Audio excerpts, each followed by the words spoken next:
नमस्कार दोस्तों। आज 25 अगस्त है और आज के द हिंदू में क्या और क्यों पढ़ें इसे लेके हम फिर से हाजिर हैं। आज जो सबसे पहली न्यूज़ है वो है Modi Xi call for speedy disengagement along LAC, है ना। ये क्या करना है कि जो डिसएंगेजमेंट हो रहा है LSC line of actual control है उसके लिए ये बात किए हैं, या एक तरीके से दोनों ने एक आह्वान किया है। तो एलएसी आपको देखना है, लाइन ऑफ एक्चुअल कंट्रोल की क्या कहानी है इसे आपको ज़रूर देखना है, ठीक है। ये इसलिए देखना है क्योंकि जो भारत और चीन के बीच में जो संबंध हैं वो इस एलएसी से बहुत ज़्यादा निर्धारित होते हैं। लाइन ऑफ एक्चुअल कंट्रोल कौन कौन से राज्यों से गुजरती है ये आपको देखना है। किन किन पॉइंट्स पे विवाद है, डोकलाम है ना, और कौन कौन से दर्रे हैं जहाँ पे हमें विवाद है, उसमें जो पेट्रोलिंग पॉइंट्स हैं वो क्या हैं, इन चीज़ों को आपको देखना है, ठीक है। तो ये आप काम करेंगे। इसके बाद जो अगली न्यूज़ हमें पढ़नी है वो पेज नंबर 5 पे, ठीक है। तो पेज नंबर 5 पे चलते हैं। पेज नंबर 5 पे है Tamil Nadu request for more water has no legal basis, है ना। कर्नाटका ने कहा है कि तमिलनाडु और ज़्यादा पानी चाहता है कावेरी का, लेकिन ये कोई वैध आधार या कानूनी आधार नहीं है, इसी पे बात की गई है। तो कावेरी जल विवाद जो है वो एक मुद्दा है और इसी पे ये जो आर्टिकल मतलब ये न्यूज़ है वो उस बात की गई है। तो आप इसको देखेंगे, ठीक है। The Karnataka government has told the supreme court that Tamil Nadu, अभी आपको पता है कि सुप्रीम कोर्ट ने एक नया बेंच गठन किया था और उसने कहा था कि कावेरी जो डिस्प्यूट है इसके लिए ये बेंच रहेगी। और तब मैंने कहा था कि सुप्रीम कोर्ट किन किन लोगों के बीच या किन किन संस्थाओं के बीच काम कर सकती, तो राज्य सरकार और राज्य सरकार के बीच में, केंद्र सरकार और राज्य सरकार के बीच में, केंद्र सरकार और राज्य सरकारों के मध्य, है ना, राज्य सरकारों और राज्य सरकारों के मध्य। तो इस तरीके की चीज़ें कर सकती हैं, तो वो इसी पे बात की गई है ना। इसके बाद जो अगली न्यूज़ हमें देखनी है वो पेज नंबर 8 पे है, ठीक है। तो पेज नंबर 8 पे चलते हैं। India G20 opportunity for an African Renaissance.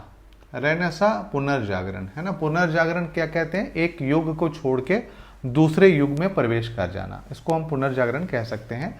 पुनर्जागरण आप यूरोप का पुनर्जागरण देखेंगे जहाँ पे एक किसी और युग से या धर्म युग से वैज्ञानिक युग में लोग आ गए थे, तो इसको आप यहाँ पे देखेंगे। तो Africa, India G20 opportunity for an Africa renaissance, है ना। रेनेसा के लिए भारत की या G20 की अपॉर्चुनिटी क्या है, तो वो मामला है।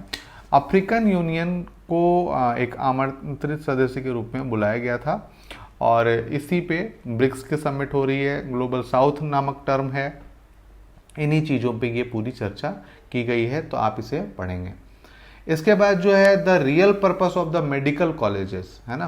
The real purpose of medical college, medical college जो है उनके रियल पर्पस क्या है इसके बारे में, कि किस तरीके की एथिक्स सिखाना जाना चाहिए, किस तरीके के नियमों का व्यवहार सिखाया जाना चाहिए और किस तरीके की व्यवस्था की जानी चाहिए, इसके बारे में बात की गई। कि जैसे कभी हमने देखा है कि ऑपरेशन करते करते हम बीच में औजार छोड़ देते हैं, पेट में किसी का औजार छूट गया या कुछ भी छूट गया, तो इसकी जिम्मेदारी कौन लेगा, या इसको सिखाने, इसको क्यों नहीं सिखाया गया, इसको प्रोसेस क्यों नहीं किया गया, तो इसी पे पूरी एक चर्चा की गई है, तो आप इसे देखेंगे।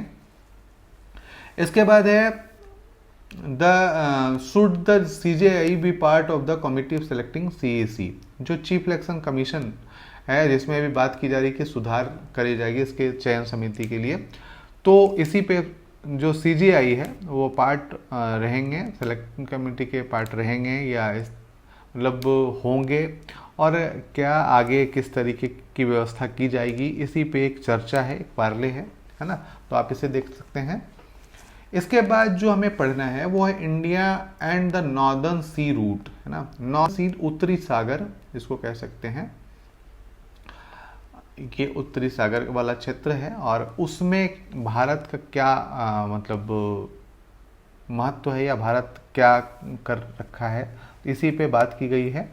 भारत ने मतलब एक तरीके से ये समझिए कि Murmansk popularly called the capital of the Arctic region, beginning point of northern sea, है ना। और why is the Arctic region significant to India, है ना, क्या कारण है कि इंडिया मतलब इसके लिए बहुत महत्वपूर्ण है, तो इसके बारे में बात की गई है। यहाँ पे मामला ये है कि ये जो क्षेत्र है ये संसाधनों से भरपूर क्षेत्र है और इस पर किसी एक देश का कब्जा नहीं, ये अंतर्राष्ट्रीय क्षेत्र है ना।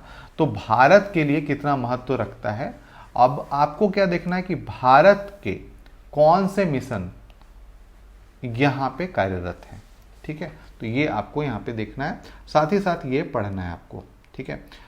किस प्रकार से भारत यहाँ पे प्रवेश कर सकता है, किस प्रकार से रास्ते निकल सकते हैं, इस पे पूरी बात की गई है, तो आप इसे देख लीजिएगा। इसके बाद जो अगली न्यूज़ है, ब्रिक्स नाउ ये नॉन वेस्टर्न ग्रुपिंग, अभी यहाँ पे देखेंगे ब्रिक्स जो है वो now a non western grouping with the induction of 6 more member nation, 6 अतिरिक्त मेंबर बनाए गए हैं ब्रिक्स के लिए, और इसमें जो शामिल हैं Egypt, Iran, Saudi Arabia and UAE apart from Ethiopia and Argentina, ठीक है। तो इजिप्ट, ईरान, सऊदी अरबिया और यूएई ये क्या है, एशिया के पार्ट हैं, और इथियोपिया और अर्जेंटीना अफ्रीका और साउथ अमेरिका के पार्ट हैं। तो ये 6 जो देश हैं इनको शामिल किया गया है, और इसी पे थोड़ी बात की गई कि किस प्रकार ये इफेक्ट पड़ेगा और जो पश्चिमी गुट है उसके काउंटर में ये किस तरीके से खड़ा होगा, है ना। तो ये आपको देख लेना है कौन कौन से देश शामिल हैं और उनका विश्व में क्या महत्व है, ठीक है। अब यहाँ पे 15 नंबर पेज पे है, Modi 6 level playing field for smaller e com companies, है ना। जो छोटे छोटे उद्योग हैं, जो medium micro and small medium enterprises हैं, वो भले देखने में छोटे लगते हैं लेकिन रोजगार देने में वो सबसे आगे है ना। एक छोटा व्यवसाय 10 लोगों को रोजगार दे देता है, पर एक बड़ा व्यवसाय जो मशीनों से काम करता है वो बहुत ज़्यादा रोजगार नहीं दे पाता है।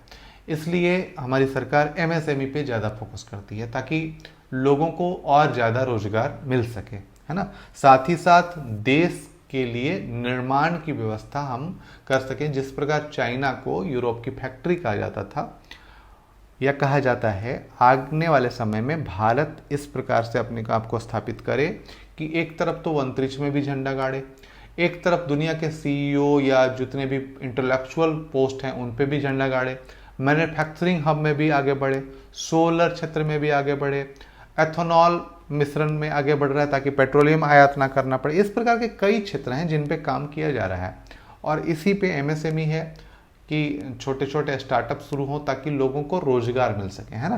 तो ये आपको देखना है। इसके बाद जो अगली न्यूज़ है वो पेज लास्ट पेज पे है। तो लास्ट पेज पे देखेंगे, ministry suspend order mandating doctors prescribed only generic medicine. अब जेनरिक ड्रग लिखने को अनिवार्य बनाया गया था लेकिन इसे वापस ले लिया गया है। कारण बहुत सारे हैं कि जेनरिक ड्रग हर चीज़ के लिए नहीं मिल पाती है, तो यदि डॉक्टर सिर्फ जेनरिक ड्रग लिखेगा तो वो लिखने में आसानी उसको नहीं होगी। और भी कई कारण हैं, इनका विरोध भी किया गया था इंडियन मेडिकल एसोसिएशन द्वारा, तो ये भी आप देख लेंगे, है ना। तो आज के लिए इतना ही दोस्तों। यदि आप पहली बार आए हैं तो प्लीज़ लाइक, सब्सक्राइब, शेयर जरूर कर लें, है ना, ताकि आप रोज़ पढ़ सकें इसी प्रकार से। फिर कल मिलते हैं, धन्यवाद।